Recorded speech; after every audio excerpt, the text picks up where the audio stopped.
हूँ एक collective reading जिसका टॉपिक रहने वाला है कि क्या वह आपसे दूर होकर खुश है। तो व्यूअर्स, ये हम देखने की कोशिश करेंगे। ये रीडिंग जनरल है, हो सकता है आप सभी के साथ रेजोनेट ना करे, इसीलिए आपको ये रीडिंग ओपन माइंडेड होकर सुननी है। सभी ज़ोडिएक साइंस के लिए रहेगी व्यूअर्स ये रीडिंग, और सभी उम्र के लोगों के लिए भी है। चाहे आपकी कोई भी उम्र हो, आपका कोई भी ज़ोडिएक साइन हो, आप इस रीडिंग को देख सकते हैं।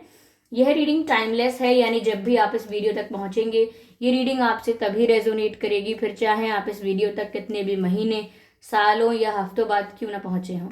ओके व्यूअर्स, अगर आप ड्रीम टैरो चैनल पर पहली बार आए हैं और आपने अब तक सब्सक्राइब नहीं किया है तो मैं आपसे रिक्वेस्ट करना चाहूँगी कि सब्सक्राइब ज़रूर करें ड्रीम टैरो चैनल को और बन जाएं ड्रीम टैरो फैमिली का हिस्सा, क्योंकि मैं ऐसे ही डिफरेंट टॉपिक्स पर रीडिंग लेकर आती रहती हूँ। रीडिंग्स के दौरान intuitive messages, channel messages and channel songs provide करती हूँ जो मैं नहीं चाहती कि आप मिस कर पाएँ। इसीलिए सब्सक्राइब ज़रूर करें और बेल आइकन को प्रेस करना ना भूलें, ताकि जब भी मैं कोई रीडिंग लेकर आऊँ सबसे पहले आप उसे देख पाएँ।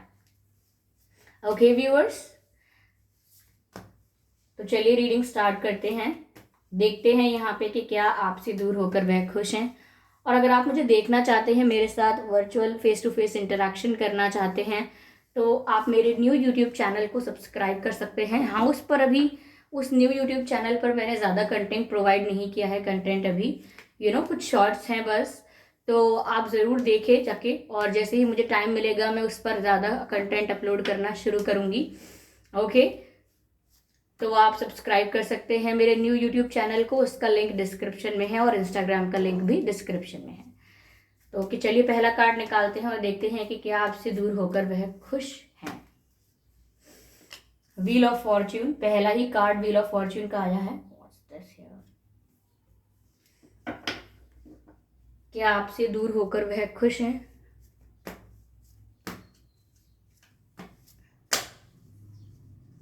Hangman, okay,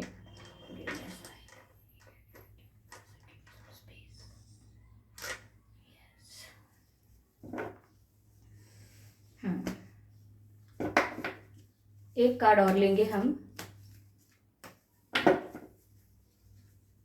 oh my God, the emperor.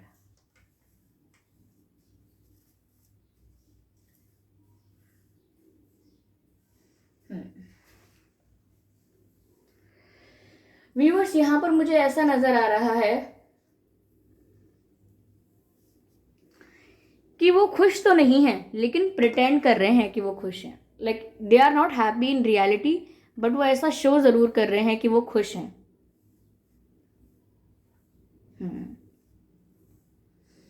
ऐसा दिखता है जैसे वो काफी ज्यादा कंफ्यूज हो गए हैं और अपनी लाइफ में स्टक हो गए हैं जब से आपसे दूर हुए हैं। ऐसा लग रहा है कि आपके आने से इनकी लाइफ में लक लौट आता है और आपके जाने से इनकी लाइफ से लक चला जाता है। ओके, तो ये कहीं ना कहीं आपको अपना लकी चार्म देख रहे हैं, और अगर अब तक नहीं देख रहे थे तो अब इन्हें रियलाइज होने लगा है कि आप होते हैं जब जब तो इनकी लाइफ में खुशी रहती है, और आप नहीं होते हैं तो इनकी लाइफ में एक उदासी आ जाती है। ये इन्हें भी नहीं पता कि ऐसा क्यों कैसे होता है, लेकिन कहीं ना कहीं ऐसा लगता है कि इनकी किस्मत आपसे इस तरह जुड़ी हुई है कि आपका होना ना होना इनके जीवन में असर बहुत डालता है। अगर आप इनके साथ हैं तो ये ग्रो करते हैं, चीज़ें इनके फेवर में होती हैं। ओके, कुछ ऐसे काम जो ये कर देते हैं उसमें भी इन्हें कभी नुकसान नहीं होता। क्यों? क्योंकि ये सोचते हैं ऐसा। मैं ये नहीं कह रही कि ऐसा है सच में कि आप इनके लिए लकी चार्म हैं, यहाँ पर ये विजिबल नहीं है, लेकिन ये देखता है कि ये ज़रूर मानते हैं कि आपको खुश रखना या आपको इनके जीवन में रखना अच्छा साबित होता है। तो आपसे दूर होकर क्या ये खुश है? बिल्कुल नहीं, ये खुश नहीं है। उल्टा मुझे ऐसा लग रहा है कि ये स्टक हो गए हैं। ओके, इन्हें समझ में नहीं आ रहा कि अब इन्हें क्या करना चाहिए, क्योंकि ईगो एटीट्यूड में बैठ गए हैं ये कि मैं क्यों बात करूं, मैं क्यों कन्फेस करूं, मैं जाके क्यों सॉरी बोलूं। पहल नहीं करना चाहते हैं, जिसकी वजह से ये सिचुएशन यही स्टक हो गई है। ये खुद भी स्टक हो गए हैं, लेकिन डीप थिंकिंग बहुत कर रहे हैं।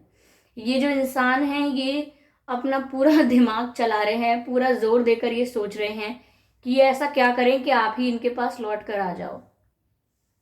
तो ये स्टक हो गए हैं अपनी लाइफ में, इनकी लाइफ में कोई मूवमेंट नहीं हो रही है और ये उसका पूरा क्रेडिट आपको देते हैं। ये ऐसा मानते हैं कि आपकी वजह से इनकी लाइफ स्टक हो गई है। यस। और साथ ही साथ ये ऐसा शो कर रहे हैं कि ये इन्हें कोई फर्क नहीं पड़ रहा, इन्हें कोई परवाह नहीं है, लेकिन ये सिर्फ एक्टिंग है। ओके, आइए देखते हैं और क्या है। इन्हें ये भी लगता है कि आपको किसी ने भड़का दिया है, कुछ गलत बोल दिया है।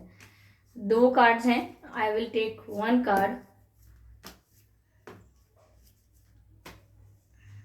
Wow, emperor and empress. Viewers, आप लोगों की जोड़ी तो है। मेड फॉर ईच अदर हो आप लोग। Life partners. एक एम्परर है, एक एम्प्रेस। डिवाइन और मैस्कुलाइन की एनर्जी मुझे यहाँ पर दिख रही है। हो सकता है आप लोग सोलमेट्स हो या आपका कोई पास्ट लाइफ कनेक्शन है, क्योंकि वो आपको एक ऐसा इंसान देखते हैं जो बहुत ही काइंड है, बहुत ही पोलाइट है और जिसका दिल बहुत साफ है और जो एकदम हस्बैंड मटेरियल, वाइफ मटेरियल है। तो वो आपको एक अच्छा इंसान देखते हैं, अपने से तो कई ज़्यादा अच्छा इंसान देखते हैं, लेकिन वो अपना ईगो सेक्रीफाइस नहीं करते, अपना ईगो डाउन नहीं करते, अपनी रेपुटेशन, अपनी इमेज जो है उसको लेकर ये व्यक्ति बहुत कॉन्शियस है। हो सकता है ये इस टाइप के भी हैं कि परिवार क्या सोचेगा, फ्रेंड्स क्या सोचेंगे, सोसाइटी क्या सोचेगी, बट स्टिल इनके दिमाग में ये बात तो है कि आप बहुत प्रीशियस है। ऐसा नहीं है कि आपकी रिस्पेक्ट नहीं करते, आपकी बहुत रिस्पेक्ट करते हैं। आप चाहे इनकी लाइफ में अभी हैं या नहीं है, फिर भी आपकी बहुत रिस्पेक्ट करते हैं, कभी गलत नहीं सोचते आपके बारे में।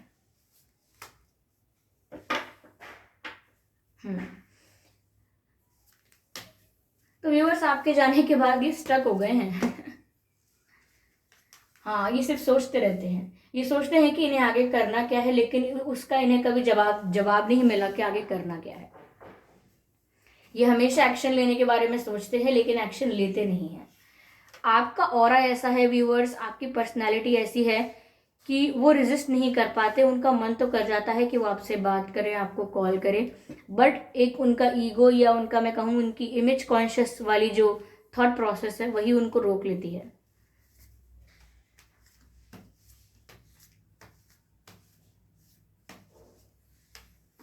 व्यूअर्स, वो काफ़ी ज़्यादा अट्रैक्टेड फील कर रहे हैं आपकी तरफ, अट्रैक्शन बहुत ज़्यादा उनका है आपकी तरफ।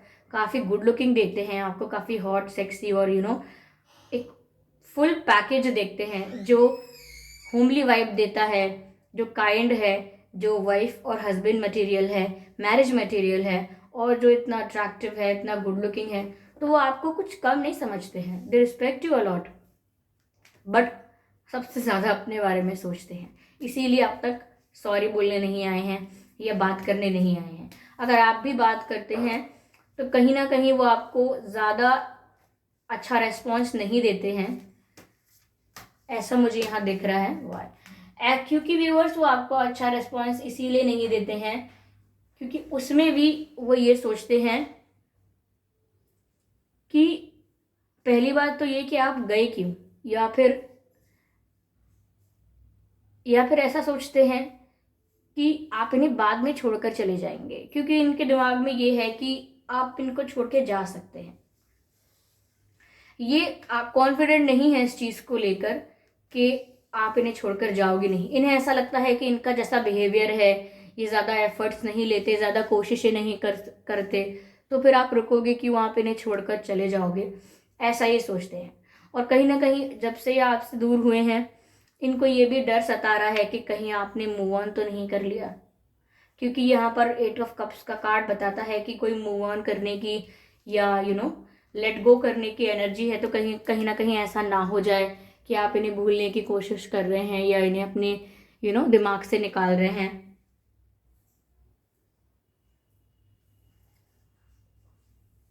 ऐसा दिखता है।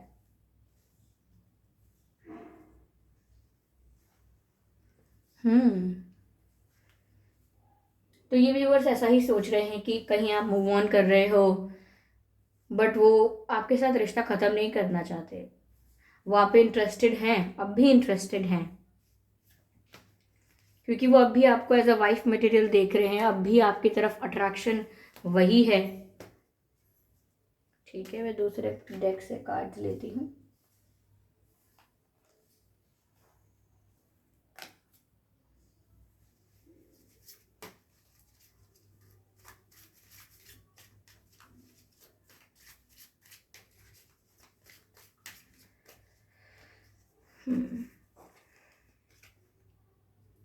क्रिएटिविटी व्यूअर्स, मुझे यहाँ पर ऐसा भी नज़र आ रहा है कि वो एक ऐसा सोल्यूशन निकालना चाहते हैं कि जिसमें इनकी इमेज भी डाउन ना हो, इनका ईगो भी डाउन ना हो, और ये रिलेशनशिप, ये कनेक्शन मेंटेन रहे। तो वो ऐसा कुछ सोल्यूशन चाहते हैं जिसमें आप ही इनके पास लौट कर दौड़े चले आओ और आप ही सब कुछ ठीक करने की कोशिश करो। तो ये चाहते हैं कि कुछ ऐसा करें कि आपको मजबूर कर दें कि आप इनके पास आओ, या तो ये किसी और से बात करने लगेंगे, किसी और से फ्लर्ट करेंगे, जिससे ये आपको जेलस करके प्रयास करेंगे कि आप अब इनके पास खुद लौट कर आओगे। तो ये कुछ ऐसा तिगड़म लगाना चाहते हैं कि आप ही इनके पास लौट आओ। ओके व्यूअर्स, ऐसा लग रहा है कि अगर आप ओवर थिंकिंग कर रहे हो, ये सोच सोच के कि कहीं ये आपको भूल गए हैं, या ये ईगो एटीट्यूड में सच में तो आपको भुला नहीं देंगे, तो ये आपको नहीं भुला रहे हैं, आप चिंता मत कीजिए, क्योंकि ओवर थिंकिंग करने का कुछ यहाँ पर आउटकम नहीं है। ठीक है, तो अगर आप ओवर थिंकिंग कर रहे हैं तो कुछ आपको हाथ नहीं लगेगा, नथिंग। ओवर थिंकिंग मत कीजिए, आप पहले से प्लान मत करिए, जो सिचुएशन अभी आई नहीं है उसको ऑलरेडी प्लान करने की कोशिश ना करें। ट्रैवलिंग, तो हो सकता है व्यूअर्स कि ये लॉन्ग डिस्टेंस रिलेशनशिप हो, वो कहीं दूर रहते हों, आप कहीं दूर रहते हों। ठीक है, अलग सिटी, स्टेट, कंट्री हो सकती है। रिसेंटली इन्होंने कहीं ट्रैवल किया हो या आपने ट्रैवल कहीं किया हो, पर्पस कोई भी हो सकता है, education, functions, vacations, trip, business, work, anything, कुछ भी पर्पस हो सकता है, लेकिन ट्रैवलिंग या तो करने वाले हैं आप दोनों में से कोई, या कर चुके हैं। Just one card, patience. Viewers, ये आएंगे जरूर, लेकिन इनका घमंड टूटने तक का आपको वेट करना होगा। जिस इंसान का बिलीफ सिस्टम अपनी इमेज को लेकर इतना स्ट्रांग है, it will take some time. तब तक आपको भी ऐसा नहीं है कि घड़ी की टक टक देखते देखते देखते वेट करना है, नहीं, आप अपनी लाइफ में फोकस कीजिए, focus on your life. Okay, अपने आप को और ज़्यादा आगे बढ़ाइए, अपनी पर्सनालिटी को और ज़्यादा डेवलप कीजिए, अपने थॉट प्रोसेस को और ज़्यादा क्लियर कीजिए, ताकि आप को चाहे कुछ प्राप्त हो या ना हो, आप अपने आप को ना खो दे कहीं। ऐसा होता है, किसी और को पाने की जिज्ञासा में हम जब अपने आप को खो देते हैं तो वो लॉस बहुत बड़ा होता है। किसी और को खोना कैसा खोना, जब वो इंसान जब उसका मन करे तब वो जा सकता है, जब उसका मन करे वो आ सकता है, तो उसको खोना कैसा खोना। लेकिन अगर किसी को पाने के चक्कर में हमने खुद को खो दिया, खुद से प्यार नहीं किया, खुद की कदर करना भूल गए, तो फिर हमें भी बहुत समय लग जाता है अपने आप को अपनाने में। तो ऐसी गलती ना करें। इनको पाने के लिए आप सिर्फ वेट ना करते रहें। आई हैव सीन, लोग कमेंट्स में कहते हैं मैम कितना इंतज़ार और करें, कितना इंतज़ार और करें। आप इतना डेस्परेटली वेट कर क्यों रहे हैं? आई एम श्योर आपकी लाइफ में और भी इंपॉर्टेंट चीज़ें हैं। ठीक है, आप उनकी एनर्जी चेक करते हैं रीडिंग्स के थ्रू, बाकी और भी कोई साइकिक मीडियम्स हैं या जो भी लोग और बताते हैं, स्पिरिचुअल वर्कर्स जो हैं, ठीक है, आप उनकी एनर्जी समझने की कोशिश करते हैं, दैट्स कूल। लेकिन उसके बाद आप अपने आप को रिस्ट्रिक्टेड कर लेते हैं कि अभी आएंगे तो आप इनका इंतज़ार करने बैठ रहे हैं। ये ना करें, आप अपनी ग्रोथ पे ध्यान दें, अपनी लाइफ पर ध्यान दें। ये बहुत छोटी सी बात है कि ये आपको लगेगा कि मैं बार बार वीडियोस में क्यों कह रही हूँ, या ये ज्ञान देने के लिए तो नहीं है। व्यूअर्स, मैं एक स्पिरिचुअल वर्कर हूँ, तो मुझे वो चीज़ कहनी पड़ेगी जो मुझे उस समय फील हो रही है। तो what ever happens in the reading, it is a part of reading. आप अपने जीवन को व्यर्थ नहीं कर सकते सिर्फ इंतज़ार करने में। ठीक है, उन्हें जब आना है, उन्हें जब रियलाइज होना है, और in most of the cases व्यक्ति को तभी रियलाइज होता है जब उन्हें आपकी एनर्जी का लैक लगता है, यानी कि वो महसूस करते हैं कि आप अब उनके पास हो नहीं, आपका ध्यान अब कहीं और है, आप मूव ऑन कर चुके हो, आप किसी और चीज़ में बिजी हो, तभी उनको रियलाइजेशन होना स्टार्ट होता है। वो उस बारे में सोचना शुरू करते हैं। जब तक वो ये देख सकते हैं या महसूस कर सकते हैं कि आप उनका वेट कर रहे हो, आप उनको चेस कर रहे हो, तब तक उनको रियलाइजेशन का आर भी नहीं होगा। ये बात आप ध्यान रखें। इस व्यक्ति के नाम में या आपके नाम में ई हो सकता है, VYLPAEHSTRM। ये कुछ अक्षर हैं जिसमें आपका नाम हो सकता है, यानी कि ये अक्षर हैं जो आपके नाम में आ सकते हैं या इनके नाम में आ सकते हैं। ओके व्यूअर्स, यस, ये जो पर्सन है व्यूअर्स, इनका या आपका डेट ऑफ बर्थ हो सकता है 28/8/18, 6/26/16, 10/20/30, 2/12/22, 24/14/4, 3/13/23। काफ़ी सारे नंबर्स मुझे यहाँ मिले हैं। तो हो सकता है इस डेट में आपका जन्मदिन या इनका जन्मदिन हो सकता है। आइए बर्थ मंथ देखते हैं कि आपका बर्थ मंथ और इनका बर्थ मंथ क्या हो सकता है। जनवरी, दिसंबर, अगस्त, अप्रैल, मई, सितंबर, फरवरी, जून। ये कुछ महीने हैं जिसमें आपका या इनका जन्मदिन हो सकता है। अगर ये डेट और ये मंथ आप लोगों के सिचुएशन से मैच नहीं करते हैं तो भी कोई बात नहीं, ये रीडिंग स्टिल आपके साथ मैच कर सकती है। ओके व्यूअर्स, मैं आपके लिए एक डिवाइन गाइडेंस लेना चाहूँगी क्योंकि आप लोग मुझे ऐसी वाइब देते हैं, यानी कि इस रीडिंग से मुझे आप लोगों की व्यूअर्स ऐसी वाइब मिल रही है कि आप लोग हील नहीं हैं, आपको हीलिंग की कमी है यहाँ पे। तो एक डिवाइन मैसेज आपके लिए लेंगे कि ईश्वर आपको क्या कहना चाह रहे हैं। ओके, देखते हैं आपके लिए स्पेशली। इसको एक कार्ड को निकालते हैं। Spirits please guide us, spirits divine please guide us. Okay, wow beautiful, master Buddha का कार्ड आया है। ओके, और मैसेज है इंक्रीज अवेयरनेस। इंक्रीज अवेयरनेस यानी कि आपको कॉन्शियस होना पड़ेगा। Deep connection, trust your inner voice. Viewers, आपको यहाँ पर कहा जा रहा है कि अवेयरनेस अपनी इंक्रीज करनी होगी क्योंकि आपका डीप कनेक्शन है सोल्स के साथ, एंजल्स के साथ, या मैं कहूँ कि जो भी आपके गार्जियन एंजल हैं उनके साथ आपका डीप कनेक्शन है, या साधारण भाषा में कहूँ तो आपका डिवाइन के साथ डीप कनेक्शन है। आप उनके साथ कनेक्ट करके अपनी इंट्यूशन के थ्रू अपनी समस्याओं का समाधान, अपने प्रश्नों का उत्तर समझ सकते हैं। लेकिन उसके लिए ये यहाँ पर मैसेज है इंक्रीज्ड अवेयरनेस, डीप कनेक्शंस। आपको अपने कनेक्शंस को डिवाइन के साथ इंक्रीज करना होगा, यानी कि बहुत ज़्यादा स्ट्रॉन्ग करना होगा। और वो आप कैसे करेंगे? मेडिटेट कर सकते हैं आप, ग्रैटिट्यूड शो करते रहिए यूनिवर्स को। Each and every soul in this whole universe, thanks कीजिए। इस ब्रह्मांड में, इस गैलेक्सी में जितनी भी सोल्स हैं, जिन्हें आप जानते हैं नहीं जानते, इससे फर्क नहीं पड़ता, सबको थैंक यू और सॉरी ज़रूर कहिए। तो व्यूअर्स, इस जन्म में या पिछले किसी जन्म में, ओके, आपने जाने में या अनजाने में इस दुनिया में, इस पूरे यूनिवर्स में किसी भी सोल को हर्ट किया है तो उसके लिए आप माफ़ी मांगिए और उन्हें भी माफ़ कर दीजिए। ये एक अच्छा प्रोसेस होता है क्लेंजिंग करने के लिए। आई एम नॉट सेइंग कि इससे हो जाएगी, बट इससे आप फर्क देख पाएंगे कि क्या क्या प्रॉब्लम रिड्यूस हो रही है, कैसे कैसे सिचुएशन बेटर हो रही है। इसका रिजल्ट खुद मैंने देखा हुआ है, इसका रिजल्ट अपने आप ट्राई करके देखा है, दूसरों को कहा है, उन्होंने ट्राई करके बताया है। आप ज़रूर ट्राई करें, डेली कहिए, सुबह शाम कहिए, क्योंकि मन में कहने में क्या जाता है, हम वैसे भी इतना कुछ तो इमेजिन कर ही लेते हैं ना। तो क्यों ना मन में ये बात भी कर लें कि माफ़ी मांग लें हम ईच एंड एवरी सोल से। और साथ ही साथ आप थैंक यू भी कर सकते हैं इस ब्रह्मांड की हर आत्मा को, हर सोल को, कि आप आज जैसे भी हैं, thank you for everything.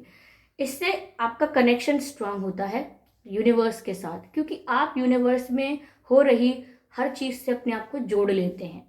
Okay, और अगला मैसेज है ट्रस्ट योर इनर वॉइस, यानी कि अपनी इंट्यूशन को कभी इग्नोर ना करें। बस जो आपकी इंट्यूशन आपको गाइड करती है वो बात ज़रूर समझें। ओके, तो व्यूअर्स, ये थी रीडिंग। आई होप इस रीडिंग से आपको थोड़ी बहुत गाइडेंस मिली है, थोड़ा बहुत समझ में आया होगा क्या करना है, उनकी सिचुएशन क्या है, आपसे दूर होकर वो कैसा महसूस कर रहे हैं वो आप समझ पाए हैं, आपको कैसा करना है वो आप समझ पाए हों। अगर इस रीडिंग ने आपको थोड़ा भी गाइड किया है तो आप मुझे ज़रूर कमेंट करके बताएं, वीडियो को ज़रूर लाइक करें और सब्सक्राइब करना ना भूलें ड्रीम टैरो चैनल को, और बन जाएं ड्रीम टैरो फैमिली का हिस्सा, क्योंकि मैं ऐसे ही डिफरेंट टॉपिक्स पर रीडिंग लेकर आती रहती हूँ। Tarot reading, candle wax readings provide करती हूँ। रीडिंग्स के दौरान intuitive messages, channelled messages and channelled songs provide करती हूँ, जो मैं नहीं चाहती कि आप मिस कर पाएँ। इसीलिए सब्सक्राइब ज़रूर करें और बेल आइकन को प्रेस करना ना भूलें, ताकि जब भी मैं कोई रीडिंग लेकर आऊँ सबसे पहले आप उसे देख पाएँ। ओके व्यूअर्स, और अगर आप मुझे देखना चाहते हैं, मेरे साथ face to face virtual interaction करना चाहते हैं, तो आप मेरे न्यू यूट्यूब चैनल को सब्सक्राइब कर सकते हैं, जिसका लिंक डिस्क्रिप्शन में है। और अगर आप मुझे इंस्टाग्राम पर फॉलो करना चाहते हैं तो कर सकते हैं व्यूअर्स, इंस्टाग्राम का लिंक भी डिस्क्रिप्शन में है। So thank you so much for giving me your precious time, thank you. And मिलते हैं अगली रीडिंग में, तब तक के लिए bye bye family, bye bye angels.